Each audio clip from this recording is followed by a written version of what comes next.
A guerra na Ucrânia completa 3 anos amanhã, na segunda-feira, com um novo momento após as negociações diretas entre o novo presidente norte-americano, Donald Trump, e o líder russo, Vladimir Putin, que inspiram esperança, mas ao mesmo tempo também uma certa desconfiança sobre um acordo de paz.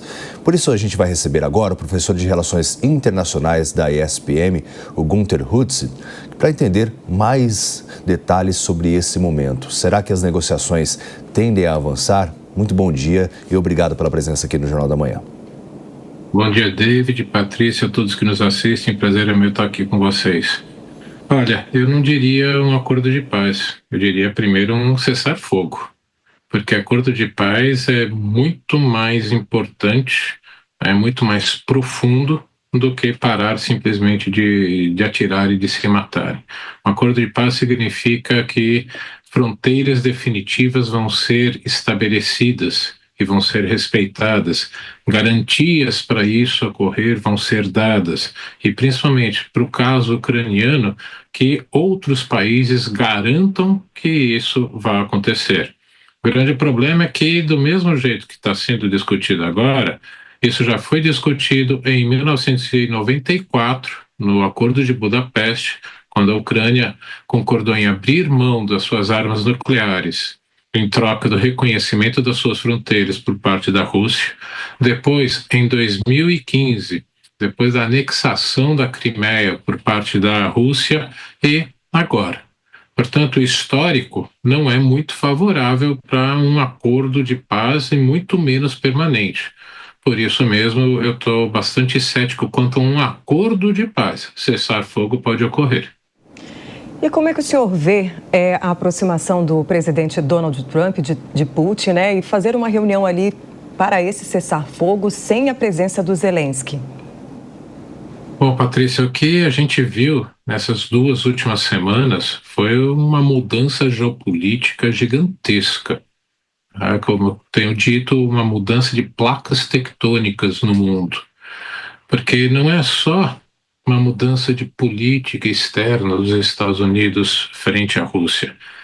Literalmente, né, o secretário de Defesa dos Estados Unidos, o Pete Hegseth, disse na Conferência de Segurança de Munique que a Europa não é mais uma prioridade de segurança para os Estados Unidos. E muito pelo contrário, ele diz com todas as letras, vê a Europa como uma ameaça aos interesses, principalmente o que ele chama de liberdade de expressão dos Estados Unidos.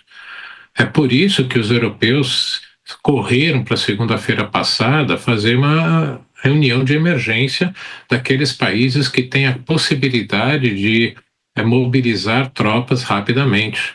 E ficou mais claro ainda esse afastamento dos Estados Unidos da Europa na reunião de terça-feira em Riad, capital da Arábia Saudita, entre as delegações dos Estados Unidos e da Rússia. O atual, né, agora secretário de Estado, ex-senador Marco Rubio, e o ministro Lavrov se encontraram e anunciaram que estão mudando e aprofundando as relações entre Estados Unidos e Rússia. E, ao fazer isso, discutir, né, um cessar-fogo, acordo de paz sobre a Ucrânia, sem levar em consideração os próprios interesses da Ucrânia, e sim os interesses dos Estados Unidos e da Rússia, é por isso que a gente tem começado a falar, olha, o que nós assistimos nessas 2 últimas semanas foram Munique 2 e Alta 2. O que é isso? Munique, 1938, Reino Unido e França saíram lá de Munique com um acordo de paz com Hitler, dizendo que tinham conseguido o acordo de paz do século. Né? Nem um ano depois, Hitler invadiu a Polônia. Tá? E Alta 2 foi a aceitação por parte do Reino Unido e dos Estados Unidos da esfera de influência soviética sobre a Europa do Leste. Tiveram que aceitar isso. Portanto, eu vejo realmente uma mudança gigantesca em a postura do governo americano, e muito provavelmente isso é uma tendência, não é só desse governo Trump, dos Estados Unidos se afastarem da Europa. Uma mudança no mundo que a gente conhecia até hoje. Bom, Gunther, eu vou incluir na nossa conversa também os nossos analistas, Sérgio Zagarino e Gisualdo Almeida, começando pelo Sérgio. Bom dia, tudo bem, professor? Bom, a questão da eleição, da vitória de Donald Trump, fez com que a política internacional, a geopolítica, desse realmente uma uma grande modificada, como o senhor estava explicando. Porém, hoje a gente tem a ciência de que os Estados Unidos é o grande financiador ali de todos os eventos da guerra relacionados à Ucrânia. Existe realmente a necessidade da participação do Zelensky? Porque quem define muito o rumo dessa guerra é mais os Estados Unidos do que a Ucrânia, que está ali apenas se defendendo. Eu queria saber o ponto de vista do professor em relação à questão da interferência do Trump para, de fato, resolver o problema como foi feito na faixa de Gaza. Como eu disse, a gente está chamando essa reunião de Munique II justamente por isso.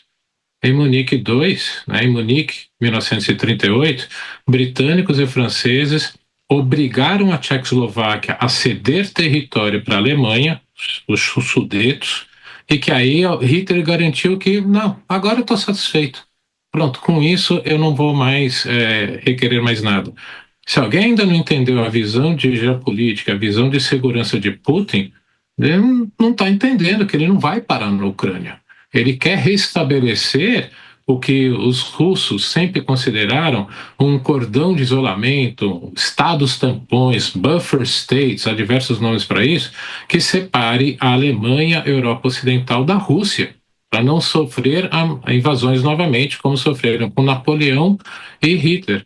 Portanto, você negociar um acordo de paz, principalmente cedendo território, obrigando o país que foi invadido a ceder território para aquele que invadiu, que vai contra o direito internacional, vai contra a Carta das Nações Unidas, é completamente desrespeitar o outro, por mais que seja o mais poderoso. Portanto, isso não leva a um acordo de paz permanente, é o que eu falei.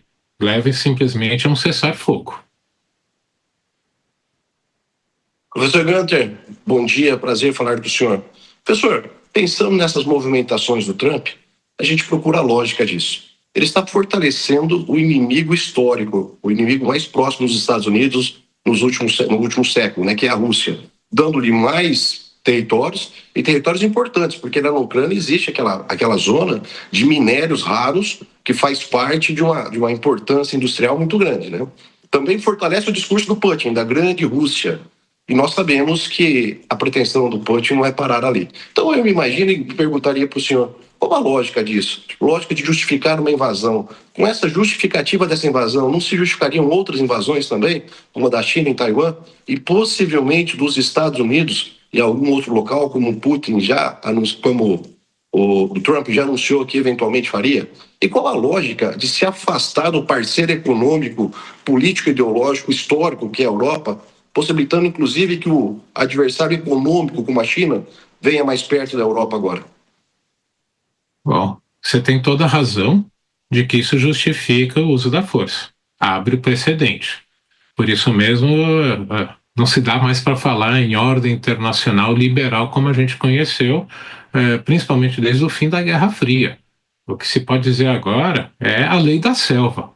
Quem pode mais, chora menos. E, portanto, aqueles que não podem nada vão sofrer. E nesses que não podem nada, a gente não pode esquecer Brasil, que é uma área de influência americana que está sendo disputada junto com a China.